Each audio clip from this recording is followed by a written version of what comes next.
To say that Seagal's films are bad is ridiculous. I mean, there's a reason why he became so popular and everybody knows his name. Everybody knows your name. Hey guys, got a cool video for you today. It's part one of a series, Make Steven Seagal Great Again. So in this video series, I teamed up with Mike from Australia. He's a filmmaker and a film critic, has a YouTube channel called Film Port Co-op. Make sure to check that out. I'll link it in the description below. So he's kind of a unique guy. A lot of times these film critics are kind of like more pretentious and not really into the kind of films I talk about on this channel. Funny enough, his favorite movie of all time is Rocky IV, so how could you not like this guy?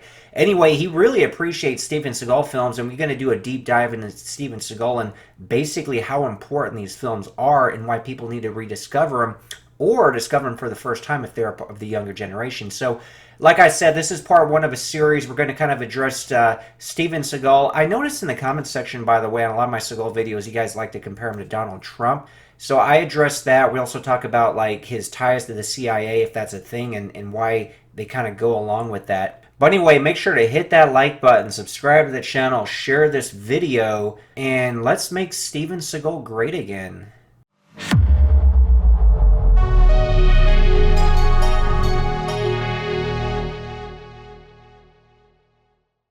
There's a lot of trends in regards to how we treat Seagal and his films.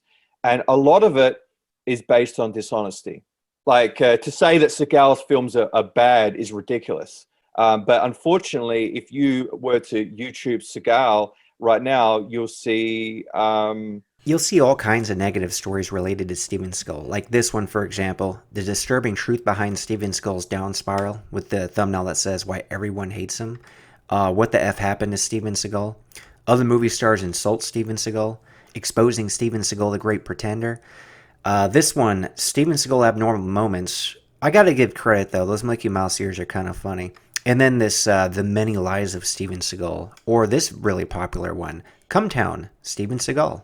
You know, the Cumtown video, where they just make fun of his recent work, right? Yeah. And it's like, so many people, particularly young people, will make fun of Seagal's, recent straight-to-video stuff and say he's never made a good film. And I say to them, go watch his first 5 films. They're all great. They're all excellent films. And in fact, there's films after that are quite excellent too. Sure. I don't think anyone has had such an amazing run of films. Like with Above the Law, Hard to Kill, Marked for Death, and Under Siege. Are you like some special forces guy or something? I'm just a cook. A cook? I mean, Under Siege was huge. That was huge. I mean, there's a reason why he became so popular and everybody knows his name. Everybody knows your name. You think that would happen if he just made crappy films? No. Yeah. Like, there's a reason why everybody knows or has heard of Steven Seagal. Like, there's a good reason for that people like to conveniently forget for whatever reason. Well, it's because they're a younger generation and maybe they haven't seen these films. I think it's outrageous. But then there is this element of, of destroying the past. It's disgusting. This is the thing. If people don't know about these films, do they exist? That's more of a philosophical point. But if you to Google Seagal or to search him on YouTube, and all that comes up is 10 reasons why Seagal is a fraud, or like the 10 worst Seagal films or whatever. I will say this. I'm putting out some pretty decent amount of Seagal content on my channel, even actually one talking about, what if he really did teach Anderson Silva and Lyoto Machida that front kick? And again, it's not like he's teaching them a front kick. It's a certain way to land it, subtle difference in it that flies over some people's heads, in my opinion, for one of two reasons. Either they just hate Seagal, so once they hear Seagal, it's just like, no, bad. No, he can't do anything good. Jerry, this woman hates me so much. For more on that, if you didn't get the reference, you gotta check out a previous video I did about Charlize Theron mocking Steven Seagal, going as far as to saying he can't even fight.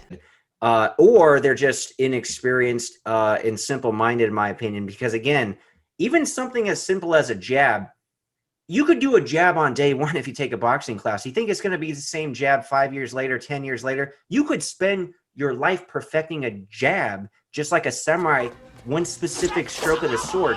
You could devote your entire life perfecting that, just to make it a little more effective. But like that concept flies over people's heads.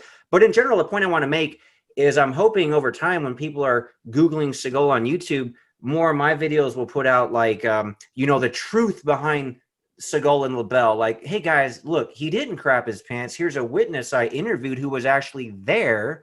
And some other cool stuff like this video where we're going to make Seagal great again, because we're going to like remind people, or hopefully this will show up early in YouTube results of like, instead of like some negative video on Seagal, like the Come Town one you mentioned, or 10 worst Seagal movies, maybe, hopefully this one will appear high in the search results and people will watch it and they'll be like, okay, let me watch these movies, and then they'll actually appreciate, some of this man's work. Yeah, and that's exactly why I'm here, because you are the guy that's doing that consistently. You're basically at the vanguard of this, of taking this work seriously and trying to dispel the myths. Absolutely, and I think that. And I think that if you did search for Steven Seagal on YouTube, your work does come up amongst that. So it's great what you're doing, because it's the truth. Come Town, they are funny guys. I liked them. I watched that video. I'm not gonna lie, I chuckled. They are kind of funny. Yeah. He's in his 60s. His body sucks. He's still making movies where it's like, we need to send our best special forces guy, and then he spends half the movie in a chair. Like refuses to get up. But the problem is not Come Town, like those gentlemen themselves. The problem is that will be what is educating the next generation of movie lovers, and like video essays. And videos about film have a tremendous impact on what people think about film. And I know this because I've lived long enough and had enough conversations with people where I've noticed people, when I discuss a film with them, they literally recite what they saw in a video essay, word for word. That it's no longer their own thoughts. So it's very important that there is some opposition when people people are defining Seagal through straight to video work, which is sure, like a lot of this work is phoned in. We don't know the backstory and context of how and why these films are made. Seagal is a divorced man. We don't know what he has to pay, like each month. We don't know what situation he's in. And also, imagine if you were the world's biggest action star, or one of the world's biggest action stars, and you basically became blacklisted from Hollywood and crushed by the system. You all know what's going on here. Okay, we've all had things happen to us in our lives, in our work. Imagine something on that scale. And how that's going to affect you, particularly when you can't be in a proper movie like you once could, that you can't be in a properly budgeted film where you yourself have a lot of creative control. Imagine having that taken away from you. Why don't you and I take your little sensitive ponytail and your little sissy beads and get out of here? But you still have, he would have responsibilities, with children, charitable work, things we wouldn't even know about. We don't know the context behind these straight-to-video films. That's true. That's a good point. And I mean, he does, again, kind of have to, everybody has to make money. He does have financial obligations and responsibilities. Bruce Willis is doing the same thing. Bruce Willis is making films with the same company. They're crappy films, and he's doing it for a payday. I don't know his situation, but we're not all turning Bruce Willis into a joke. Yeah, that's true. I mean, here's the bigger point on why movies aren't as good now. I mean, essentially, you kind of hit the nail on the head. I mean, even Hollywood films aren't as good now, but let's just talk about guys like Bruce Willis and Steven Seagal, for example. And I don't know how much involvement Bruce Willis had in his films, but the thing with someone like Seagal or even Van Damme, which we talked about in the editing of Bloodsport, Stallone obviously writing, directing, having so much involvement. I got to research Arnold more. I don't know how much involvement he's had in a lot of films outside of acting, but in general, since we're talking about Seagal and these guys, he's not just like the actor in it. Like we mentioned, how he had a big part in the script for a lot of his films, but in Above the Law, for example, you know, a lot of his ideas, everything. He's not just like a hired dude to do an acting job and that's it. There's so much more involvement and like a passion to make a good product. But nowadays, I mean, I guess in Seagal's case, probably over the last 15 years, even, it's more for, you know, I still got a name, I got obligations. I'll make a movie, you put my name on it, you know, it's going to sell overseas. But it's like, I don't know how much involvement he's got or how much he actually cares. And it's not just Seagal, it's like Bruce Willis, like you mentioned. I think it, even in a lot of Van Damme straight to video movies, there's just not that passion, because the thing is, it's like Rocky 3. The worst thing happened to you that could happen to any fighter. You got civilized. Like, you get comfortable. You've already made it. You could just phone it in and make money. It's really like the good films, and you could even talk about any artist, like even a band, for example. Usually their best work in a lot of ways is that early work, because they're so passionate they have to make it. But like Rocky 3, you get comfortable and, you know, you start phoning stuff in, or you have to do it for certain financial obligations, etc., not so much for the passion of making a good movie. Yeah, the funny thing is that these films that he's made more recently do tend to be of a lower quality compared to his early work. But I still find him to be a very watchable movie star. I still think that he's a great actor with a great presence. And the thing is, he's always playing Seagal. That there isn't all that much variation, maybe some accent changes and things like that. But it's like with his first film. His first film was sort of semi-autobiographical, you know. Like that's why I say it was sort of blurring the line between fact and fiction.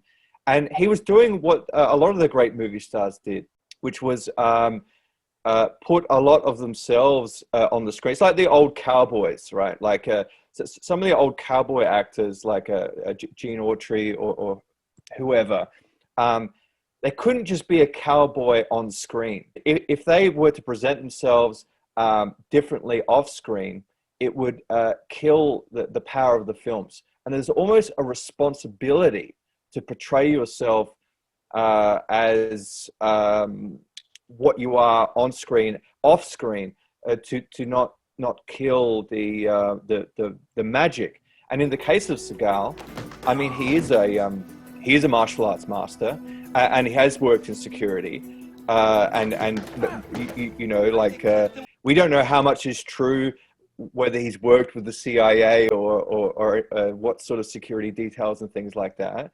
In 1969, I was invited by a friend of mine to an American embassy party in Tokyo. While I was there, I met some crazy drunk guy named Nelson Fox. He recruited me into the CIA. I was 22 at the time. But like, imagine if he walked off set and sounded completely different, and was like a nerd. Those films wouldn't have the same power, because it's hard to explain, but this was something in early Hollywood that you had with cowboy actors, and where they were basically, they continued being cowboys off screen, and that's all he was doing. The films then have a context in reality, yeah, and they have more of a power. And this is the thing: he's an artist, like he's a serious film artist. Who was shaping these films. He was meddling in these films. You know, when he wasn't writing the script, he was meddling in the script. He was interfering. He was making creative choices. He was using his power sometimes to get his way with a film in a direction where the director didn't necessarily want it to go. I know with his second film, Hard to Kill, that interview with Arsenio, where basically him and his wife at the time, Kelly LeBrock, the film is just being released, right? They're promoting the film, and they're basically saying the director was an idiot. Did you have the problem with the director? Did you tell him that? So it's nobody does that. He is so honest and unfiltered, and that's what makes him dangerous. That's what makes him dangerous. That's probably why there's a lot of comparisons with Seagal and Donald Trump, because, like you said, he speaks his mind and he's unfiltered. And at least for me, because I know how fake politicians are in general, he was kind of a breath of fresh air, because it's like, hey, we can actually, this is like a real guy who is just going to say, basically what he thinks and what he feels. And a lot of people are, will say, oh, he's not acting presidential, which never bugged me, because he's a real person. He's not like this puppet, reading a teleprompter, or in Biden's case, trying to read a teleprompter. The jobs. I think it's a joke. But anyway, we all need to get further into that. One point that you made is interesting. I just want to jump in. I just want to say one thing. I do delve into politics sometimes. Trump did not act presidential. He acted regal. He was America's first king. And you know what? Even though he's I could see that. Even though he's not a president right now, to a large amount of your population, he will always be their king. That's the thing with somebody like Seagal or Trump. People just feel so strongly one way or another. They're kind of more that love or hate guy. You're not really indifferent to them, Yeah. Whereas like somebody like Biden, you're kind of like, nobody. Some people might have strong feelings, but for the most part, he's more like history's going to forget him pretty quickly, I think. I think that the Trump presidency will not be fully understood for at least 10 years. It'll be interesting how they portray him in history books or history Kindles, I guess, in the future someday. One interesting thing with Trump, and I think he made it really popular, that term fake news. They can make anything bad because they are the fake, disgusting news. I think that's at least because people hear it all the time, and I think it is good to question, the mainstream media and a lot of these news outlets, because it's kind of funny when you hear people just in conversation. My wife will tell me about this at work, where people will quote something from CNN as they don't even question, it's just fact. It's like, I would question some of the things they say, but again, you could question things on Fox News, so I'm not necessarily saying anything right-leaning. Oh, no, this is the real stuff. Like, I am intelligent and non-biased enough to realize if I'm tuning into something, I know what side I'm getting, and I know what they're trying to push in their agenda, so anyway, we could talk about politics all day, but today's Seagal. And one thing you point you made earlier about, the Cowboys or Seagal kind of living that life off screen and even alluding to ties with the CIA, etc. Now, that aside, what I think is really interesting about, we mentioned the four biggest action heroes, Sylvester Stallone, Arnold Schwarzenegger, Jean-Claude Van Damme, and of course, Steven Seagal. There's that certain level of, them being authentic that is portrayed on screen and film, because they are those guys before they ever got into movies. I mean, Arnold and Stallone are those workout guys with those, basically godly physiques. And then Van Damme and Seagal are these martial arts masters ever before film. Whereas like a lot of films, you might get an actor or an actress, get in shape for this role or learn martial arts for this role. So it doesn't, when it translates on screen, it's like you see the actor, not so much like a martial artist. That was really intriguing about those movies back then, because this was pre-UFC days, MMA days, where we really only got to experience martial arts in films. So it made like that Seagal and Van Damme era even more important in a lot of ways. But then there's kind of like that kind of mystique with martial arts too, which, MMA world kind of challenged a lot of it as far as like what effectively works, at least in a cage, because not everything that works in a cage is going to work on the street, vice versa. But again, this could be a huge topic. I'll probably address further on my channel. But let's get back to Seagal. Let's get back to Seagal and try to keep going. Could I just jump in on that? Yeah, absolutely. Because that's really, you brought up a few interesting things there. That the mystique of you talked about the mystique of the martial arts and how that mixed martial arts has come in with the UFC, and it's kind of brought reality to what works. And as you say, what works in the cage. But it's not just about what works in the cage or what works in a fight. It's about what works in life. These films are not just about what sort of fighting methods work. It's about being the honorable person. And I think some of the damage that MMA has done is by getting rid of these individual disciplines. You've also gotten rid of the ancient traditions. And that's why another person that I'd like to defend, just very quickly, is Frank Dukes. Frank Dukes is an interesting figure in the world of martial arts. We're going to talk more about him. We're, of course, going to talk a lot more about Seagal, how he created his own film genre, which was essentially the martial arts thriller, how important those early films were, really go in depth on Above the Law, On Deadly Ground, etc. So like I said, this is part one of a series. Make sure to subscribe. You don't want to miss the other parts. Pretty fascinating discussion overall.